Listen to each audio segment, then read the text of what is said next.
analysis, we went through a process called coding.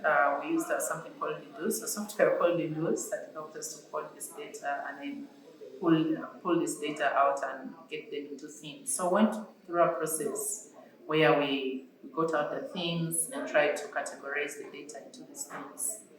And in categorizing this data into themes means you have the opportunity to incorporate different ideas into the analysis, that you are remaining aware of what they say, and you're also reflecting on your own processes from the beginning of the study to where you are.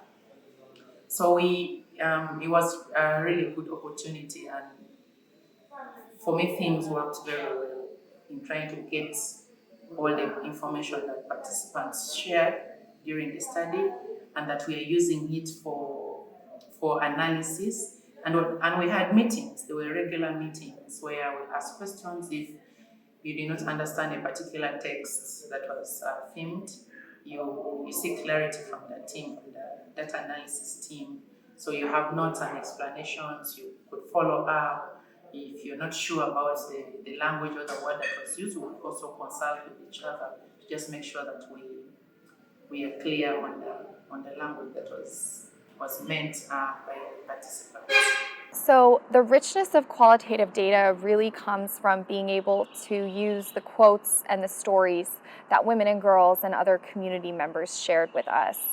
And it really is an opportunity to give them a voice and make sure that we share it back, both with them and then with others. We really wanted to also make sure we coded everything.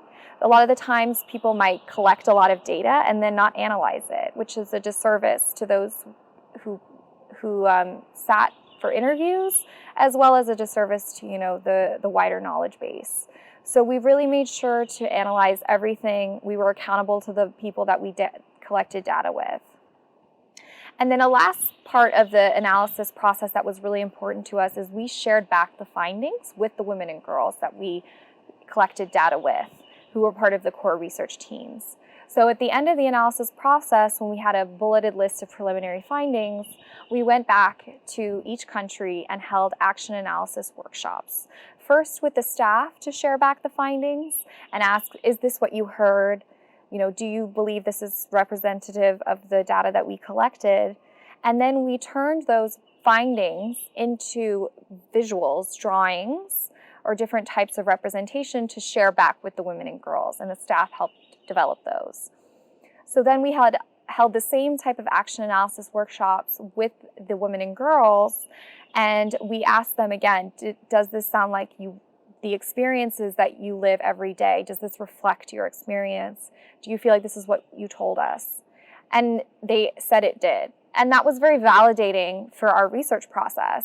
And I think it's an absolutely necessary step for researchers and humanitarian aid workers to stay accountable to the populations that they collect research with. But it's also a really important way to share knowledge amongst the community and build trust with them.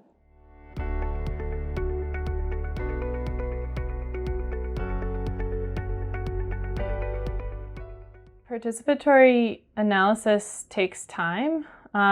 So it's a lot of capacity building and meeting together and making sure we're on the same page.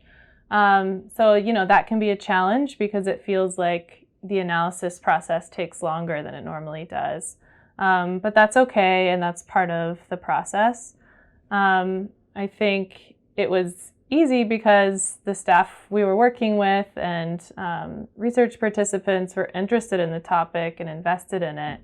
So that made, doing this analysis work together, I think, really interesting, especially when people saw sort of, the analysis is exciting because that's the end of the project, and we're really seeing all the work that we've done come through in these findings and talking about how to present those and how to get that out into programming and into post-distribution monitoring systems. So I think, it makes it easy to get through the analysis, even when it's slow, when there's a team who's excited about the findings. As far as best practices, I think I think something that's new that came out of this work was analysis planning in a participatory way. I haven't seen that before in this way. I think doing that is important.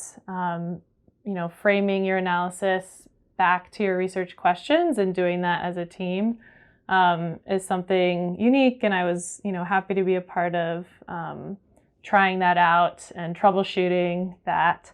And also, training is critical for all of these tools.